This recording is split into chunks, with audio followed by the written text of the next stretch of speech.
নমস্কার, গ্রিন লাভার চ্যানেলে স্বাগত। আমি শুভঙ্কর আর আজকে একটি নতুন ভিডিও নিয়ে এসেছি। এই ভিডিওতে আজকে আপনারা দেখতেই পাচ্ছেন আমার সামনে বেশ কিছু পুরনো টব রাখা রয়েছে এবং এই টবগুলো অবস্থা খুবই খারাপ। আমরা যারা শখে ফুল বাগান করি ছাদে, তো শুধু ফুলটাই শুধু শোভা দেবে তেমন তো নয়, আমাদেরকে টবগুলোকেও সুন্দর করে সাজিয়ে রাখতে হবে যাতে বাগানটা দেখতে খুবই সুন্দর হয়। এছাড়াও আমরা যদি টবগুলোকে ভালো করে রং করে এবং যত্ন করে রাখতে পারি, টবগুলোর আয়ু অনেকটা বেড়ে যাবে এবং তার সাথে সাথে টবের গায়ে যে ফাঙ্গাস এবং বিভিন্ন রকমের পোকামাকড়ের আক্রমণ হয় সেগুলোর থেকেও আমরা রক্ষা পাবো। তো আজকে চলুন দেখে নিই খুব সহজে এবং খুব কম পয়সায় আমরা কি করে সুন্দর আমাদের বাগানটাকে সাজিয়ে তুলব, সুন্দর করে রং করব টবগুলোতে, প্রত্যেকটা টবে। আর এইগুলো করতে কত খরচ হয়েছে এবং কিভাবে করতে হবে সমস্ত প্রক্রিয়া আপনাদের এই ভিডিওতে আমি আজকে তুলে ধরেছি। যারা চ্যানেলটিতে নতুন তারা চ্যানেলটিতে এই ধরনের গার্ডেনিং সংক্রান্ত ভিডিও পাওয়ার জন্য চ্যানেলটি সাবস্ক্রাইব করে সঙ্গে থাকুন। চলুন আমরা ভিডিওটি দেখতে থাকি।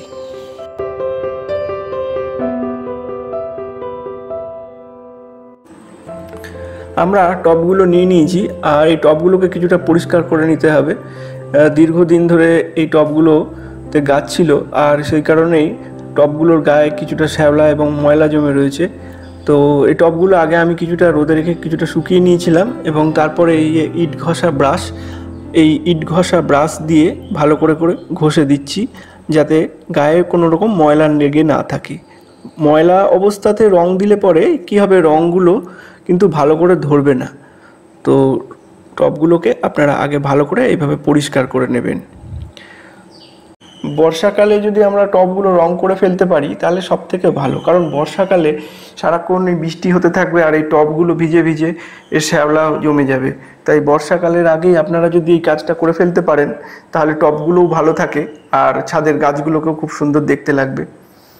টবগুলো প্রায় পরিষ্কার হয়েই এসছে, এবার আমাদের রং করতে হবে। তো চলুন আমরা দেখে নিই কীভাবে আমরা রঙগুলো করছি আর কি কি রং আমরা ব্যবহার করব এখানে। তো আমরা রং করার সমস্ত জিনিস নিয়ে নিয়েছি, রং নিয়ে নিলাম এবং একটি তুলি নিয়ে নিয়েছি যেটা দিয়ে রং করব। আর যেটা লাগবে সেটা হলো এই যে হাতে যে প্যাকেটটা দেখতে পাচ্ছেন, এটা হলো একটা আঠা। এই আঠাটা আমাদের ব্যবহার করতে হবে। এই যে প্যাকেটের ভিতরে যে রংটা দেখতে পাচ্ছেন এটা কিন্তু একটা গুঁড়ো রং, আর এই রংটা রেড অক্সাইড। আপনারা যে কোনো হার্ডওয়্যার দোকান অথবা রঙের দোকানে আপনারা এটা রেড অক্সাইড বলবেন, আপনাদের দিয়ে দেবে। আমার এখানে 10 টাকা রেড অক্সাইড পাউডার রয়েছে। একটা পাত্রের মধ্যে আমি রেড অক্সাইড পাউডার নিয়ে নিলাম কিছুটা, আর তার সাথে আমাদেরকে কিছুটা আঠা মিশিয়ে নিতে হবে। এই আঠাটা দিলে কি হবে, যে রঙটা আমরা দিচ্ছি যে রঙটা ভালোভাবে টবের সাথে লেগে থাকবে এবং এটা কিন্তু দীর্ঘদিন লাস্টিং করবে। এই রঙটার এই যে আঠাটা দামও কিন্তু খুব একটা বেশি না, এই আঠাটার দাম 25 টাকা। এই প্যাকেটগুলো এই যে দেখতে পাচ্ছেন ডিডিএল বিন্ডাল লেখা। তো এই কোম্পানির না পেলেও অন্য কোনো কোম্পানি যদি আপনাদের ওখানে অ্যাভেলেবেল থাকে তো সেখানে আপনারা অন্য কোম্পানির আঠাও নিতে পারেন আর এটার স্ক্রিনশট নিয়ে নিতে পারেন। এই আঠাটা আপনারা দোকানে দেখালে এটা আপনাদের দিয়ে দেবে। যে আমার একটা বোতলে আগে থেকে কিছুটা ঢালা ছিল অন্য প্যাকেটের, সেটা আমি নিয়ে নিলাম। আর এই আঠাটা দিয়ে ভালো করে রঙটাকে ভালো করে মিক্সড করে নিতে হবে। মিক্সড করে নিয়ে আমাদের এই রঙটা ইউজ করতে হবে, তবে এর সাথে কিন্তু কিছুটা জল আমাদেরকে ব্যবহার করতে হবে। একটু জল দিয়ে এই জলটা আপনাদের বুঝে দিতে হবে। খুব বেশি জল দিলে একদম রঙটা হয়ে যাবে, কিন্তু একটু জলটা দিতে হবে যাতে রঙটা মানে একটু গাঢ় গাঢ় ব্যাপার থাকে আর টবের গায়ে ভালোভাবে সুন্দর করে লাগে। দেখতে পাচ্ছেন আমি কিছুটা জল নিয়ে নিলাম, দিয়ে আবার ভালো করে মিক্সড করতে হবে, মানে যাতে আঠাটা এবং রঙের গুঁড়ো এবং জল সব ভালো করে একদম মিক্সড হয়ে যায়। এই যে দেখতে পাচ্ছেন আমার রং কিন্তু প্রায় রেডি হয়ে গেছে। এবারে এই রঙটা আমি যে কোনো মাটির টবে ব্যবহার করতে পারবো। এটা আপনারা রেডি করেও কিছুদিন রেখে দিতে পারেন কোনো পাত্রের মধ্যে, হয়তো শুকিয়ে যাবে কিন্তু আবার ওতে জল দিয়ে ভালো করে গোলালে আবার ওটা রেডি হয়ে গেল। এই যে এরকম হবে তরলটা।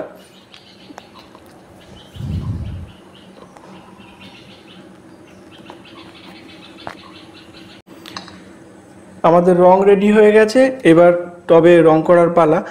তো এই যে টব নিয়ে নিয়েছি, আগে থেকে পরিষ্কার করা ছিল, দেখেছেন আপনারা। তো এরকম এই রঙগুলোকে আমরা যেটা করব, ব্রাশ দিয়ে দিয়ে ভালো করে রঙটা করে দেবো। আর এক কোট করে দেওয়ার পরে আবার এই রঙটা আবার শুকিয়ে নিতে হবে ভালো করে। শুকিয়ে নেওয়ার পরে আবার এক কোট করে দিতে হবে। তো 2 কোট করে যদি দেওয়া যায় তাহলে বেশ রঙের কালারটা আরও ভালো করে খুলবে আর দেখতেও খুব ভালো লাগবে। এই যে টবের গায়ে যেমন সাদা সাদা হয়ে গেছে, অ্যাকচুয়ালি এগুলো কিন্তু ফাঙ্গাসের থেকে টবের গায়ে সাদা সাদা হয়ে যায়। তো এই রঙগুলো দিলে পরে কি হচ্ছে, ফাঙ্গাসগুলো আর ধরবে না, আর টবের গাটা আরও মসৃণ হয়ে যায়, আর জলও বসবে না টবের গায়ে। এই যে সুন্দর করে রং করে দিচ্ছি। আপনারাও করে নিতে পারেন এরমভাবে আপনাদের ছাদের যে কোনো টবেতে, মাটির টবেতে। আর এর খরচা খুবই কম, আমি তো বলেই দিলাম। যেটা এই প্যাকেটটা কিনেছি, গুঁড়ো প্যাকেট, সেটা 10 টাকার কিনেছি। আর এই যে আঠাটা দাম নিয়েছে 25 টাকা। তাহলে 35 টাকাতে আমাদের কমপ্লিট হয়ে যাচ্ছে। আর এমনি রঙের যে ডাব্বা আছে, কৌটোতে আসে, সেগুলোর খুব দাম, তো অনেক বেশি দাম পড়ে যাবে। তার থেকে এটা অনেক সস্তায় হবে এবং অনেক দিন লাস্টিং করবে। আর এটা আপনারা রেখেও দিতে পারবেন। ওই রঙগুলো কিন্তু আবার রেখে দিলে পরে শুকিয়ে যায়, তারপিন তেল দিয়ে আবার গুলিয়ে গুলিয়ে দিতে হয়, বা অনেক সমস্যা আছে। তার থেকে এটা অনেক ভালো। এটা দিলে পরে আপনাদের কম পয়সার মধ্যে হয়ে যাচ্ছে। হিসাব মতো দেখতে গেলে এটা আমি 10 টাকার গুঁড়ো রঙ আর 25 টাকার যদি একটা আঠার প্যাকেট কিনি, অনায়াসে 20, 25, 30টা টবে তো হয়েই যাবে। দেখতে পাচ্ছেন শ্যাওলা ধরা টবগুলো কত সুন্দর, নতুনের থেকেও আরও বেশি সুন্দর লাগছে দেখতে।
তাহলে দেখতেই পারলেন কত কম পয়সার মধ্যে এবং কত সহজেই আমরা আমাদের পছন্দের বাগানের এই টবগুলোকে সুন্দর করে রং করে ফেলতে পারবো।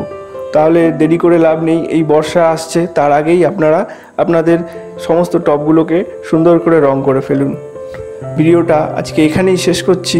আশা করছি আপনাদের এই ভিডিওটি ভালো লেগেছে। যদি ভালো লেগে থাকে তাহলে অবশ্যই চ্যানেলটি সাবস্ক্রাইব করে সঙ্গে থাকবেন।